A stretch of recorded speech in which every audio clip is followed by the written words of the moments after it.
Hi everyone, welcome back to the channel. Today I am going to run you through my beginner's survival guide to Airsoft. Now I've been putting out some Airsoft ebooks recently and this will be fully downloadable, so if you would like to go and download it, there is a link in the description. You can head there and then you can actually see everything written down. But as I was going through and writing this, I realized there's so many people who may be wanting to get into Airsoft and actually have kind of got a lot of questions, not just about how does an airsoft gun work and which one should I buy? More about if you want to actually go and play the sport, you want to go to an airsoft field, like what is that like? And I think a lot of us who play airsoft are so used to it. You know, we turn up, we sign the waiver, we check in, we do all of those things. And if you're a brand new airsofter, if you're sitting there thinking, I want to do this, but it's quite a daunting experience, hopefully this little video run through and the printed out version, if you want that, are going to be a bit of a help. So, number one, chapter one is going to be what is Airsoft? So Airsoft is a team-based sport, which means, as you're probably aware, if you're watching this now, you may have seen gameplay on YouTube in different places. Airsoft is a sport or a hobby in which you are competing. So there are two different teams, as there is in football, rugby, American football, and there is a goal in a goal. There is an objective in place to do that. Now, it is involving shooting plastic BBs. So these are 6mm little plastic balls, and what is going to be involved in that is normally playing a kind of like dress-up soldier army game style thing, where these plastic BBs are going to represent bullets or some kind of projectile which is going to take out an enemy, they're going to take out you. That is kind of the premise of the game, as it would be if you're playing Call of Duty or anything along those lines.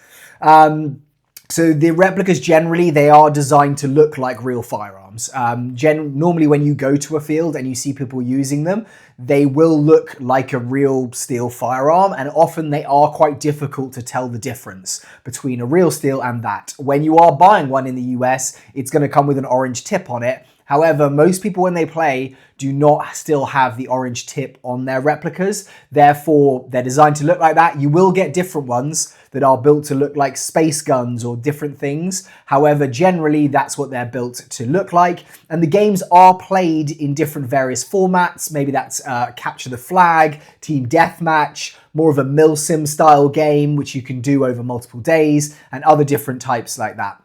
Unlike paintball, Airsoft does focus more on realism and tactics. So with paintball, obviously it's a great thing. You can go to the field, you can just pick up a paintball gun, and a lot of it is just this is how it works. You shoot paint at me, I shoot paint at you. I would say with Airsoft, you are looking at more of that realism. Like, people want their replicas to look like real firearms. They want to wear real kit, the actual magazines, etc. You don't necessarily have a gas tank attached to it. You don't have big plastic balls.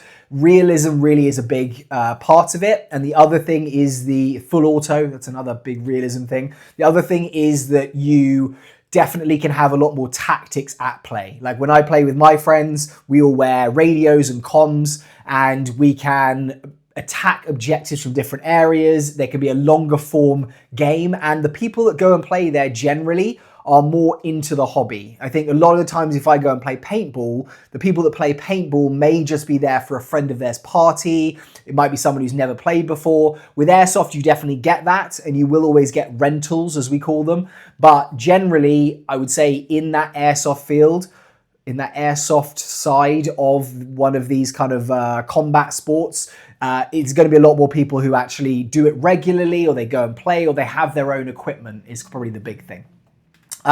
It's also a very strong community of enthusiasts. So there is a huge following of anything Airsoft, companies that make thousands of different replicas, huge YouTube community, which hopefully if you're here, you're part of my community on YouTube around it. But it's definitely a big community, and those people love tactics, teamwork. There's often different subsets. There's more maybe a speed soft, which is people that kind of like fast firing, loadouts which are more kind of like all black, not necessarily as camouflage focused, but lightweight performance. You've got people who want to do more of the LARPing kind of realism, and everything in between. So it's got tons of different kind of like micro sets within that. Chapter one over. Chapter two, what do you actually need to play Airsoft? Now, the main thing is going to be eye protection or face protection. Now, eye protection you will need because these plastic balls will damage your eyesight. They will damage your eye, and therefore whenever you are near an airsoft replica, whether that's at home, whether that's on the field, wherever it is, you need to be wearing eye protection. Now, eye protection is not just a normal set of glasses. You need something which is like ANSI rated. So it is a ballistic rated goggle, and you can find loads of these online. You can buy cheap versions on Amazon for about $20, but you need to be wearing eye protection. Now, depending on your field, depending on the country you live in, depending on your age, that could be it. That could be all you need in terms of like safety wise for playing airsoft. However, where I am in the US, generally if you're playing close quarters fields, you need to be wearing full face protection. Now that could be a one piece, whether that's like a goggles with a mask attachment to it, whether it's a full face mask. Sometimes that's one piece, sometimes it's separate. So for instance, I wear ballistic rated glasses, like Oakley M frames, and then I also wear like a mesh face guard. They're separate, I can take them on and off separately. But generally I would say if it's me, I would be wearing both of those things because BBs also, when they hit your teeth, can shatter and break them. So I play with a lot of players who don't care about that, and they will just play, especially if it's longer range play. They may wear a mouth guard, but I would say you definitely need the goggles, and I would advise using lower face protection. Now, at the fields that I play at, if you're under the age of 18, you need to wear one piece face protection. So if you're gonna go somewhere and you're watching this video and you're saying, what should I get? Contact the field, whether it's an email, a call, a message on Instagram, and just say, what are the rules for facial protection? What do I need? Normally you can rent those from a field, but make sure that you are checking as opposed to turning up with face protection that's not adequate, and always wear ballistic rated goggles, glasses, whatever it's going to be. A reliable replica is the other thing. Now, again, this doesn't really play in if you're going there and you're renting equipment. I would say rental equipment's great, like it is in paintball though. It's not always going to be the best. It is always going to be used quite heavily, so the performance of it is not going to be great. So if you are going to be bringing your own stuff, you are going to need something that's reliable and that is firing at a rate which is not too hot and not too cold, as it were. It's firing hard enough that you're going to be able to hit your targets at range, but not too hard that it's going to hurt someone. So normally I would say if you're starting out and this is a beginner's guide, you want to be looking for an AEG. You would like to be looking at something that's firing, if you're in the UK, below 350 FPS, feet per second, or below 400 FPS if you're in the US. And some good starter affordable brands are things like G&G, Lancer Tactical, Cyma, where you're not paying a huge amount of money, but you are getting very good performance for what you're getting. And if this is you starting out in Airsoft, I would say maybe buy something, test it out, field it, learn what you like, learn what you're not liking, and then go from there. Maybe buy your second replica, sell that one, whatever you're gonna do. But one of those brands I would recommend is a pretty good thing. You could go gas blowback, and that is something that some people, when they first get into Airsoft, they do. I use gas blowback replicas now, but gas blowback is a very different form of gameplay than it is if you're going to a regular airsoft field. And if I'm playing against people in Airsoft, all of the rental guns will be AEG. People will be having magazines that can carry a lot more capacity than a gas blowback magazine. We're talking 200 as opposed to 30. And you are not having to fill up with gas. It's a lot more expensive and more maintenance to do a gas blowback. So you can take a gas blowback, but I would recommend if this is your first time playing Airsoft and this is a survival guide for beginners, then go with an AEG and find something that you think is pretty reputable brand, not saving money and getting something that's going to break very quickly. Now, you're probably going to need some spare magazines. That's another thing. You want to get magazines that will fit your replica. Double check that those magazines are going to be compatible with what you use. Normally in Airsoft with AEGs, most of the M4 AR magazines are going to fit pretty much every M4 AR platform, but don't take my word for it. Make sure you check that. It is also going to depend on what capacity and what magazines you're running. So in Airsoft, normally you have high capacity magazines. That's where it is a kind of like a reservoir of BBs. You're pouring a load of BBs into it. You can shake it around. They're being held in a container, and you've got a spin wheel that is going to allow them to feed into that actual replica. Now that could be up to 400 BBs that you have in there. Now, if you've got 400 BBs in that magazine, you may not need more than that. and you just have to remember to keep turning the wheel and winding those BBs in. As your airsoft gun stops firing, just keep winding more and more in. However, a lot of people nowadays do go for mid-cap or mid-capacity magazines. Those are going to be magazines that are going to have a spring follower. So those BBs are going to be pushed, doesn't require any other input from you other than loading it. So you just need to use a plunger normally, fill that magazine up, and then that may now, with mid-cap technology where it is at, up to 200. Normally around 100, but if you are going to be shooting a lot, and probably if you're starting out, you're going to be shooting a lot, and if you're playing against other AEG players, they could be shooting a lot of plastic downrange, then you may want to get 3 or 4 of those. So I would say, get an idea. I'd probably say on a game, at least take out 400 BBs. That would be my general, but you may have differing opinions. Please let me know in the comments below. Good quality BBs. You need BBs that actually are not going to break your replica. Now, you can get tons of different kinds of BBs, and BBs are going to vary in terms of like how consistent they are. If all of them are going to weigh the same, normally you're going to go for like 0.25 gram BBs potentially, maybe 2/8 if you're starting out with a brand new replica. And hopefully all of those weigh the same. The other thing is like the finish. Some of them are highly polished, some of them are not. And normally when you get little BBs in packets in your airsoft package with your airsoft replica, they're not going to be good quality. So throw those away, go and buy a pack of BBs. You may want to buy a 5,000. That's probably what I would say if you're going for your first day. Get a 5,000 little container of BBs, maybe 0.25s, 0.28s, and make sure that they are good quality. EMG make good BBs. Matrix, there's a whole load of different companies, but go to a reputable retailer, look at reviews if you're buying them online, and just make sure that you're not buying the cheapest, easiest. Do not buy 0.12 grams, 0.12s, and I'd probably stay away from 0.2s as well, unless you're using a very low powered replica. Next thing is going to be gas. So if you're running a gas blowback, you're going to need gas. Green gas is generally what you're going to use if you're watching this. So that could be a lot of different brands are going to make that, but you basically will get a can of what's called green gas, and that you need to fill into your magazine. If it is a gas blowback pistol, which is what most people will use if it's their first gas blowback, then you just need to fill the gas in there, and you need to fill the BBs in there as well. Once the gas has run out, you are going to need to refill with gas. But if you are running gas, you need to get green gas would be my recommendation on that. You need also something to carry your mags in. So that could just be a pocket. You know, if you're like, look, I'm just going to take, actually you don't need it. If you've got a high capacity magazine and you're just like, right, I'm just going to take my one high cap, it's going to sit in your airsoft replica and you don't need anything else. However, if you are taking more than one magazine, you can put one in a pocket.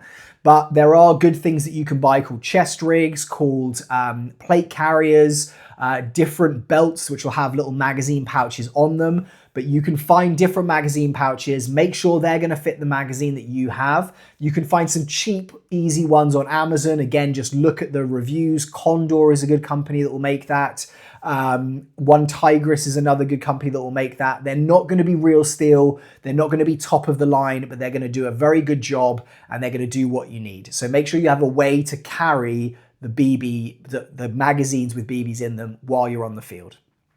Also, what you're going to need is a gun sock. Now, if this is in the US, this is going to be basically something that is going to cover the end of your barrel. Now, that might be different depending on the country you're in, so just double check. But in California, where I am, when you finish playing and you're out in the field, you come back to the safe zone. You need to take your magazine out of the actual replica. You need to fire off the action a couple of times so that the barrel is clear and there is no BBs in there. And then you need to take your cover and put it over your barrel before you walk into the safe zone. And that is for people's safety. If you're in the safe zone, you're allowed to take your eye protection off. And so just make sure that you check with your field. Do I need one of these? Some don't require it, but I would say generally if you're starting to play Airsoft, it's worth getting one. And just keep that barrel sock on your replica up until the point where you're ready to use it. Take it off, put that in your pocket. Evite do some great ones, so go and check those out, but that's something also you're going to need.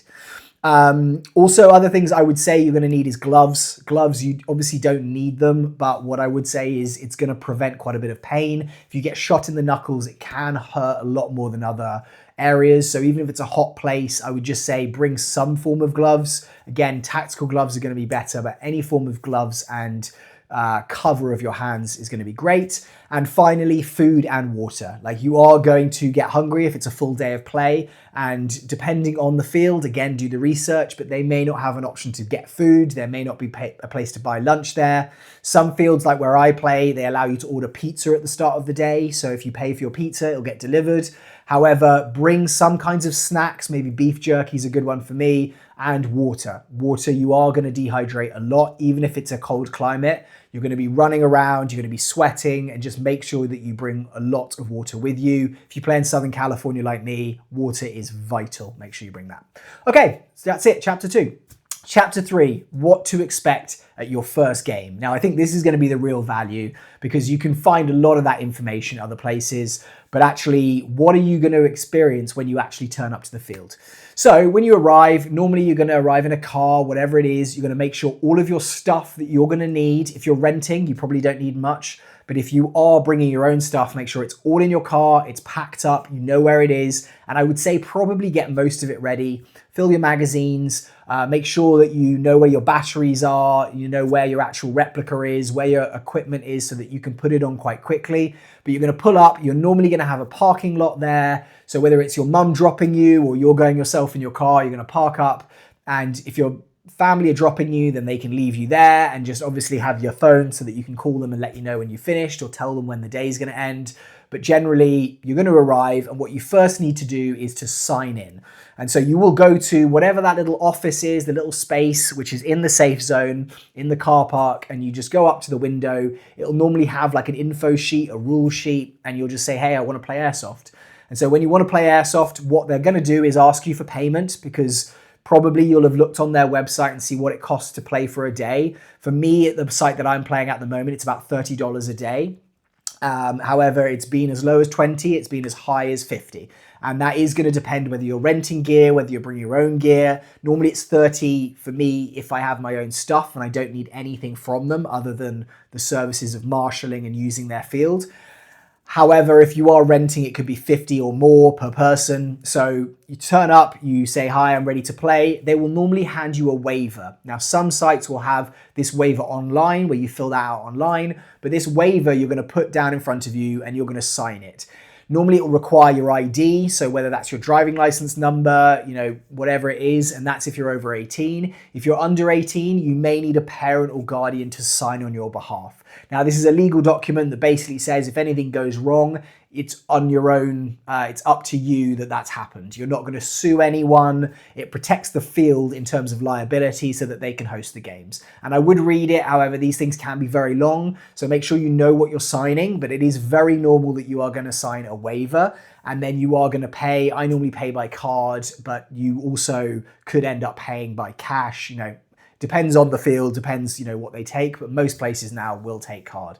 Then what they normally will do is give you some form of identification that you have paid. For instance, where I play, normally on my outdoor game fields, they have a wristband. And so it's like one of the little wristbands that you get at a festival or a party. And it's a specific color for that day or for the hours you're playing. And you just put that on, which means that if anyone wants to check, have you paid to be here? You have that wristband on your wrist. And that's how you go and play. There is an indoor field that I play at where actually you have like a little plastic barcode, almost like a little key ring piece which has a barcode on it. And when you check in, they will scan your barcode, show that you've paid. And so when you're going into the play area from the safe zone, they're going to scan that barcode and just make sure that you've paid. So that's very rare that happens, but that can be another form. But there will be some kind of verification that you have paid.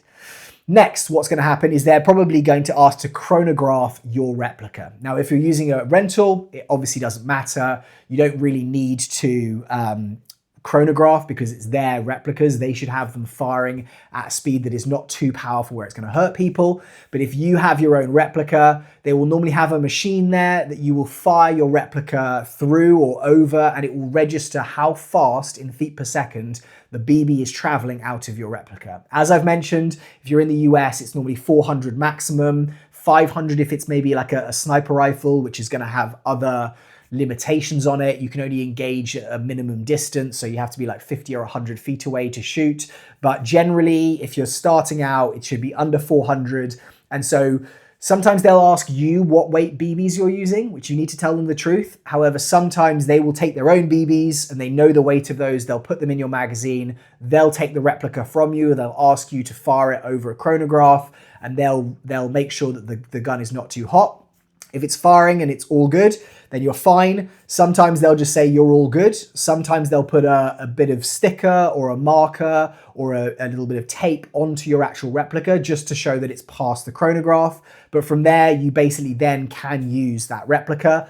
Make sure, again, once you've chronoed it, if you're coming back into the safe zone, normally there is an entrance that is covered. So if people are firing on the other side of the safe zone, the BBs can't come into the safe zone. But as soon as you cross that threshold, whatever it is, put on the protection, whether that's a barrel sock, a barrel cover, whatever the site requires, so that you're not going to accidentally pull the trigger and hurt someone in the safe zone when they haven't got eye protection on.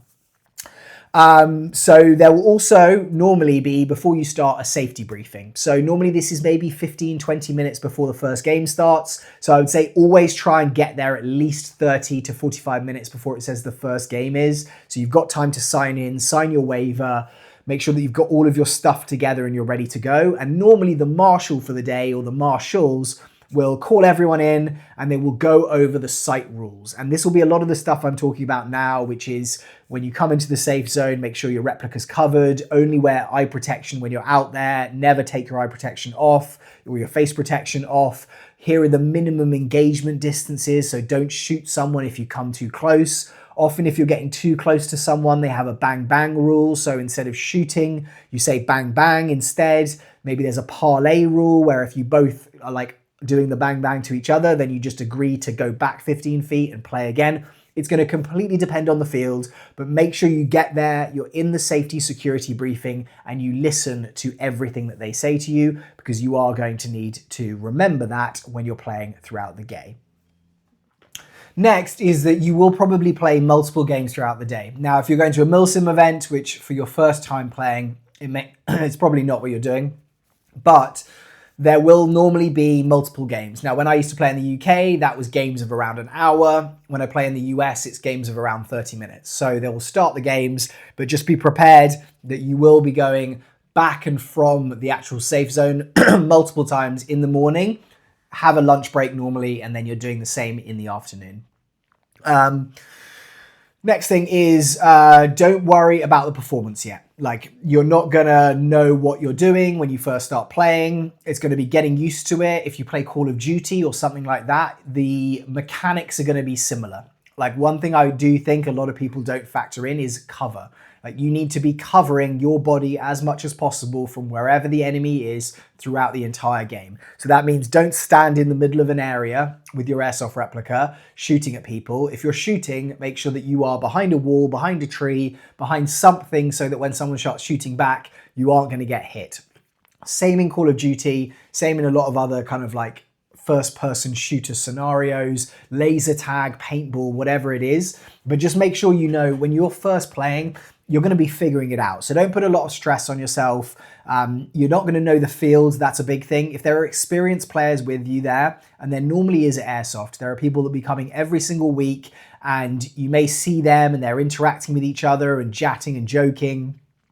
Don't be intimidated by them. They're probably very nice people. If you are courteous and nice to them, they'll be courteous and nice to you. Occasionally you do get some like arseholes who can be a little bit like, that's their zone. That's where they're trying to be cool. That's their thing for the weekend. But just don't pay attention to that too much. Like, that's what happens in every aspect of life. But just bear in mind, you're not going to know the field like they do. They probably play there every single week. They know the right places to hide. They know exactly what's going on in each game type, and you're not going to know that. So if it's a new field, if it's your first time, take it slow, work it out. If you've got questions, ask other players. Try not to be like annoying, like you're asking everyone like stuff all the time. But generally, if you have got questions or you want to know stuff, people are very friendly and they're going to answer any questions that you have for them. Make sure that you call your hits though. That's a big one. If you are playing and you start to get hit and you don't say hit and put your hand up, which is how you're going to call that you've been hit, there is no paint exploding on you, then you need to make sure that you're calling that. However, because you will get pulled up by marshals who say, hey, you just got hit and you didn't call it, you're cheating, because that's what it is at the end of the day. You need to make sure if you think you've been hit or if you are hit, any kind of question on it, just call your hits, because when you are playing with other players, imagine if you were in that person's shoes, you've worked hard, you've managed to make a shot and it's hit someone, and it's the worst feeling ever when someone just decides not to take their hit. And it's a real bad thing in Airsoft generally. So please do, if it's your first time playing, you may not kind of understand fully, but if you are hit by a bit of plastic, you need to say hit and you need to call yourself out. Depending on the game, you might get a respawn, you might get revived by a player, whatever it is, but make sure that you are always being honorable and you're taking your hits. So yeah, most players are friendly and welcome, but as long as you stick to the rules, as long as you are, for your first kind of day, figuring it out and just being as positive and nice to everyone as possible, you'll be all good. Right, chapter 4, basic etiquette and rules. So as I said, always call your hits, even if you're not 100% sure, make sure you're erring on the side of honesty and that you're taking it if you think it's possible. Don't blind fire. Do not turn around, and you'll get this in the safety briefing, but do not stick your gun above a building or a door around a corner without seeing where that gun is facing and just pull the trigger, because it's dangerous. If someone else was right around that corner and their face is there and you just stick the gun around and you pull the trigger, it's very, very dangerous. You can hurt someone, you can damage them. So always make sure that you are looking where you're firing. And so where they always will say, every single safety briefing I've been to, they always say don't blind fire, and that's what it means, effectively firing without seeing where your BBs are going. Do not do that. Follow the marshal's instructions. Always, the marshals are there, and sometimes you're going to get great marshals and sometimes you're going to get marshals you might disagree with, but they're being paid to be there. You're paying them to be there, as a paying customer, and they're there to set the rules for everyone, as they would do as a referee in a normal game or a match or a judge in a competition. So you need to make sure you're listening to them and you're setting an example so that everyone else is listening to them. Whatever they say goes, and do not try and question it. If you have a disagreement or if you think they've got something wrong, put your hand up or speak to them on the side separately, but just be courteous. It can be difficult for them if they have a couple of players that aren't deciding to listen or whatever it is. It's like being a teacher. So please just bear in mind, you need to always listen to the marshals. Don't shoot players at extreme close range. They'll tell you that again in the safety briefing, but do not shoot someone who is point blank range. It'll hurt a lot. And generally, depending on the replica you're using, if you're using a pistol that's quite weak in power, you may be able to shoot them from 5 feet, but try not to shoot anyone to cause them harm. Even if you are slightly further than that 5 feet, if I'm playing, I come around a corner, I see someone, I could very easily shoot them in the back. If I've got the drop on them, I will just say bang, bang. I'll say bang, bang, and that means that they don't have to feel the hit of a BB hitting them. I get the elimination in the game, and that's kind of how I'll play it. So generally, that's how I would advise you guys do it too. Also, if you are now becoming a more experienced player, always help newer players. Be friendly, don't have an ego. Imagine yourself being in that situation. You're probably quite nervous, you're in that position. So if there's someone there who doesn't know what they're doing, or they look like they're doing something wrong, always don't tell them what to do, but always offer some advice or help or whatever it is. Whenever I have that at games, it's really just a great part of Airsoft is, helping someone out, letting them try out something that you have, whatever it is, just be a nice person, especially to those new players. Okay, chapter 5. So this is a little bit of an offshoot, advanced gear and buying advanced stuff. Now, when you're starting out, I would say it's kind of throwing money away buying advanced stuff. You want to probably go to the field, play a couple of games, and then figure out what you like before you start buying it. You can always obviously buy nicer face protection. You can buy nicer plate carriers, chest rigs, harness systems. It's always going to be stuff that eventually you will want to buy or you'll end up buying, which will be better and more expensive. You have a long time to do that, and that's half the fun of the hobby, is finding out what those things are and discovering them. Because Once you start out and you buy everything the best, it's obviously very boring. If you start out and you get the things you need and then you're like, hey, I could use this or I could play with that, or this isn't working quite for me, I'd like a more expensive, nicer version, I would say you can end up doing that. So don't feel like you have to go out and do that straight away. You can get, face protection, plate carriers, communication. I would say you probably don't need radios to start with. If you're going with a couple of friends to start, it's always fun, but don't feel like I need radios to know where they are. Normally, if you get hit, you might go back to the safe zone or to a respawn. And what a lot of players, I think, when they think I'm going to go and play Airsoft, they're like, oh, we're going to play tactically. We're going to like talk to each other. Even myself at the moment, who play with a team of quite very experienced players, a lot of the time we'll just have radio silence. We'll be going off and doing our own thing. It's great to have that there and use it, and especially in milsim environments, but a lot of the time it's just a nice added bonus. Don't feel you need communication, but you can end up buying that later on as you want it. Optics, similarly, like you can buy very nice optics and they are going to help your gameplay, whether that's a red dot sight or a scope. However, it is Airsoft. You can see these white balls flying through the air. And so you really do not need that for your first beginner's kind of game. You can see where the BBs are and you can adjust to shoot. So iron sights are fine. Do not feel like you have to spend $100 on a red dot in order to start playing. Slings, great to have because it means that you can actually just kind of like put things down. You can do stuff with your hands whilst you've also got your replica. Not needed. Again, I do always use a sling, but if you're starting out, it's your first game, good thing to have. And I would always say eventually get one, but it is not necessarily something you need either. And I would say eventually you're going to build your game to your play style. So whether you are someone who likes to sit in one place and lay covering fire, whether you're a sniper, whether you like to run little SMGs, whether you're very active, your gear and what you buy and upgrade is going to play into that a lot. So maybe learn your play style, what you like doing, and kind of go from there. So don't upgrade and buy the nicest of all the sniper gear and then realize I get bored sitting around trying to be a sniper. It's just a waste of money.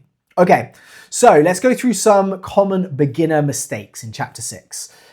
Spending too much too fast on gear you don't need. I've kind of just gone through that, but you will end up buying things that will just sit on the shelf or in your house and you won't end up using it. And then you'll have wished, oh wait, I wish I had just not bought that and I would have waited and bought something else. Happens to me all the time. So definitely do not do that to start with.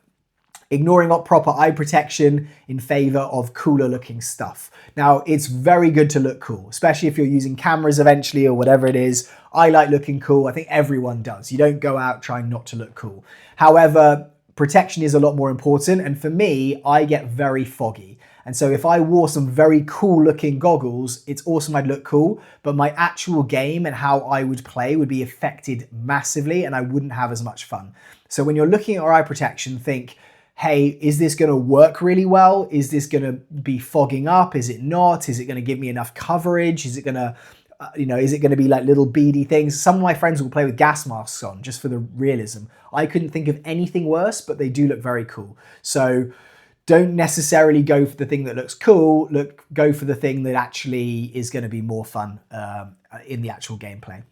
Not bringing enough water or snacks. Definitely bring more than you think you're going to need. Like you will drink an insane amount of water, and if you don't, bringing enough, you will notice you start to cramp in the afternoons. I'll bring one of those huge, 32 ounce bottles of water, and I'll go through that in a day, no problem. So I play in Southern California, I sweat a huge amount, but I would always say bring more water, you're not gonna regret it. Food, have a plan, probably bring backup just in case for whatever reason you can't get lunch there, or you've checked and they're going to order pizza but for some reason that gets delayed or whatever it is. So I'd always bring something like nuts or beef jerky or something along those lines so that you have that sustenance if you need it.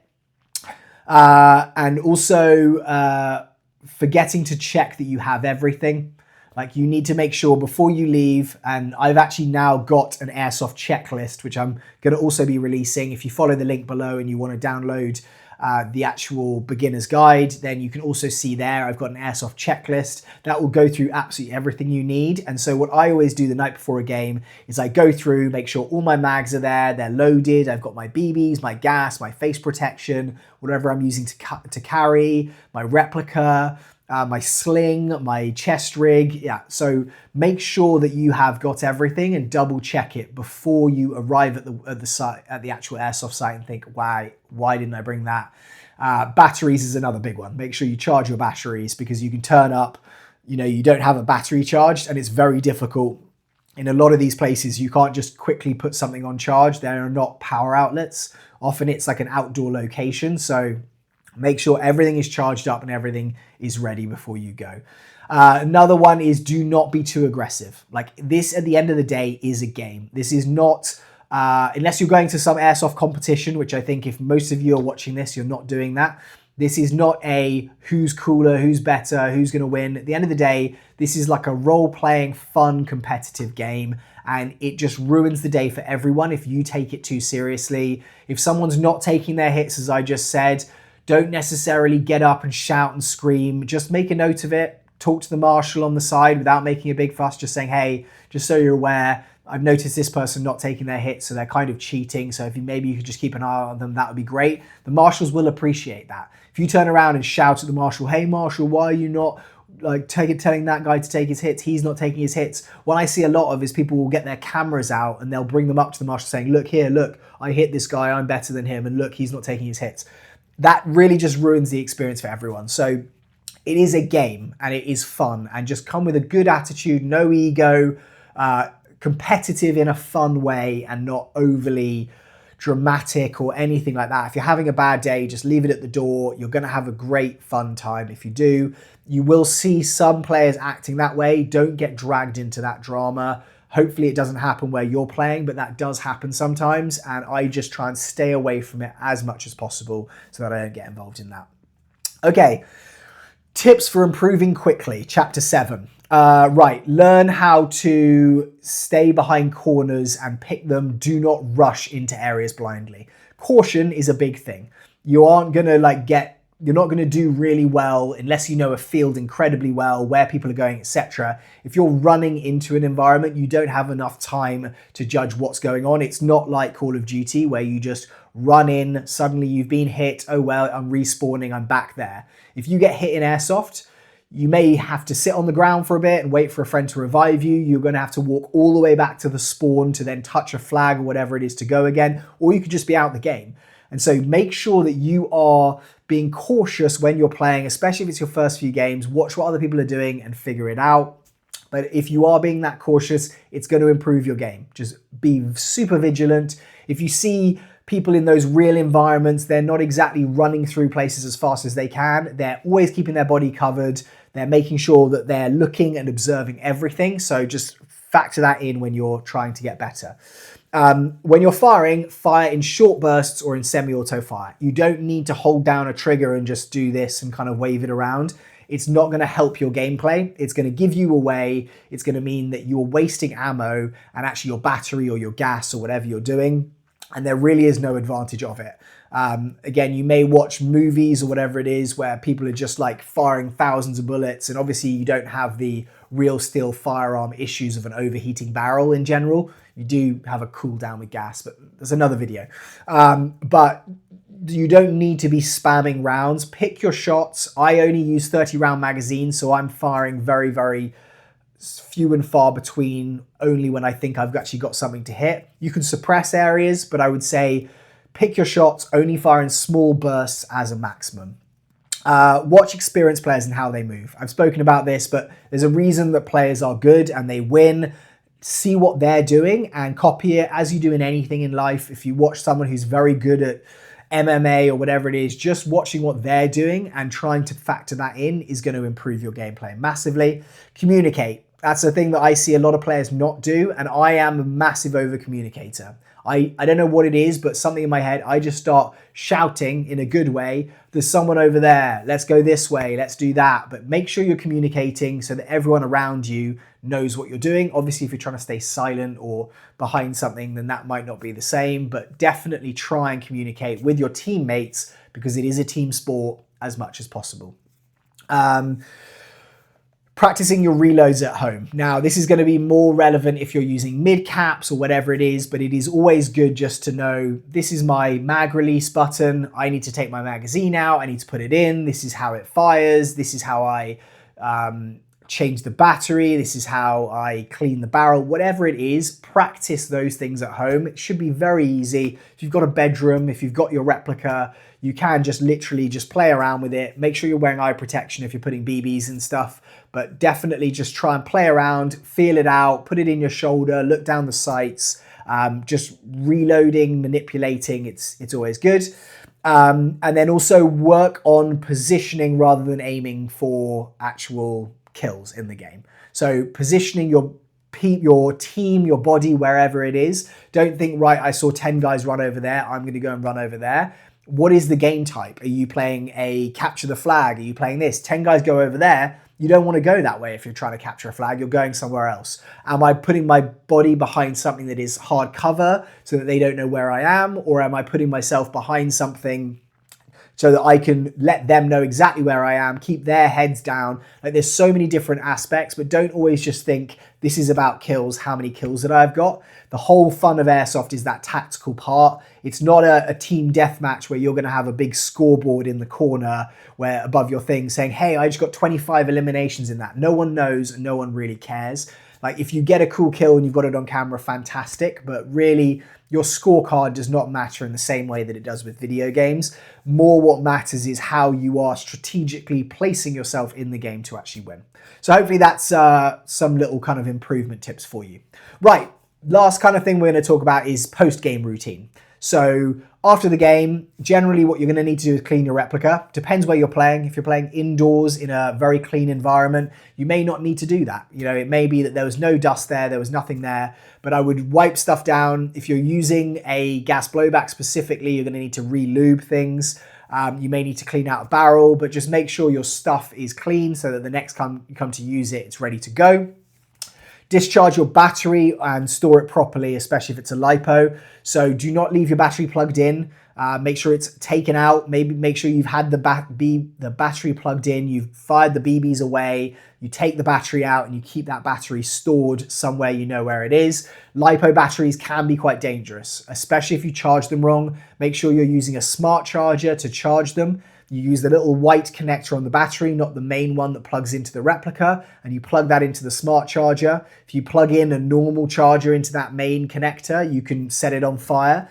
And so make sure it's stored in a place where you know where it is. It's got some charge in it, but that you're looking after the batteries, because at the end of the day, if it's an AEG, that's what you're going to be using. If it's a gas blowback you're using, make sure there's some gas in the mags. The BBs are outside of the magazines because you don't want the springs to get too soft by just having BBs sat in there. But if you've got no gas in there, the actual air seals on the O-rings can go. So just keep a little bit of gas in there and make sure, again, you're looking after that stuff, cleaning it off. Make sure you're charging. So if you've got tracer, lights, batteries, make sure you recharge them before the next game. You don't necessarily have to charge them all the way up as soon as you finish playing, but make sure that you know that there's some charge in them. And if you want to recharge them, then make sure they're good to go. Definitely do that at the end of the game as well. And empty those mags, as I've said.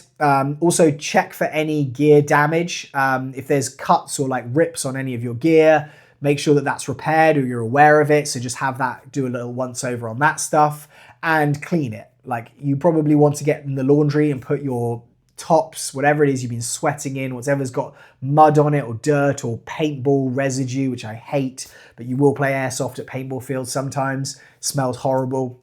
Make sure that's all washed and good, because you don't want that sitting in your like kit bag or whatever it is, and then you come to play again and it's all disgusting. Just give your kit a once over and just make sure everything's clean and washed.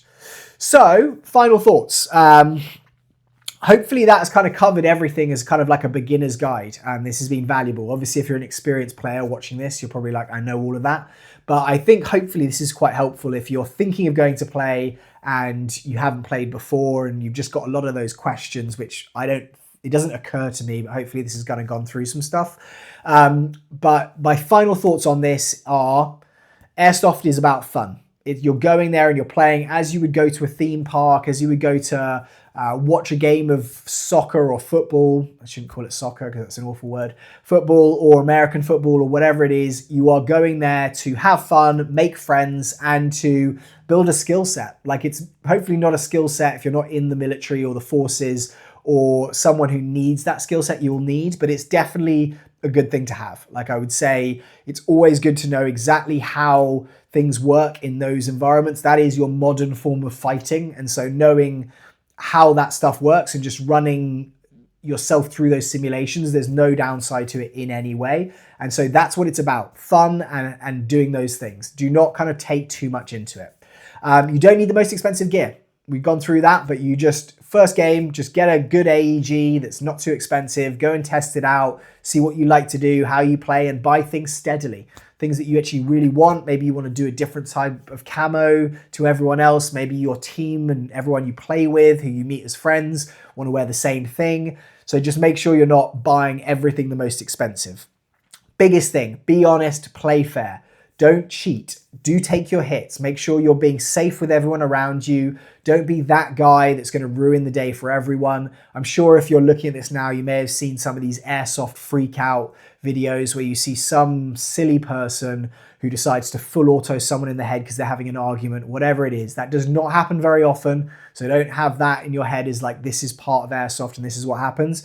That's not the case. So definitely don't be the person who is like that. That's not how it is. Everyone, when I go normally, is very nice, very friendly. It's a great environment to be in, great camaraderie. Everyone, if I have play against someone and they shoot me or they get the drop on me or whatever it is, I'll just say nice play, shake their hand, give them a fist bump, whatever it is. It's competition at the end of the day, and you can always appreciate even someone on the other team doing something good. So it is honesty, play fair, and just help other people. Again, if you're liking this and what I'm doing, do the same for other people. Like, if you've got a friend who's like thinking about Airsoft, like, talk them through it. This is what to expect. Bring them along to a game day. Talk them through it in the car on the way there. You know, when we arrive, this is what we're going to do. It can be quite scary, I think, for some people. You're turning up to this new environment. It's something that you've never done. You never really know what to expect. You may have gone and played paintball, so you have some idea, but generally just offer as much advice and like friendly, honest opinion on what you think of it. Come and experience it with me as much as you can.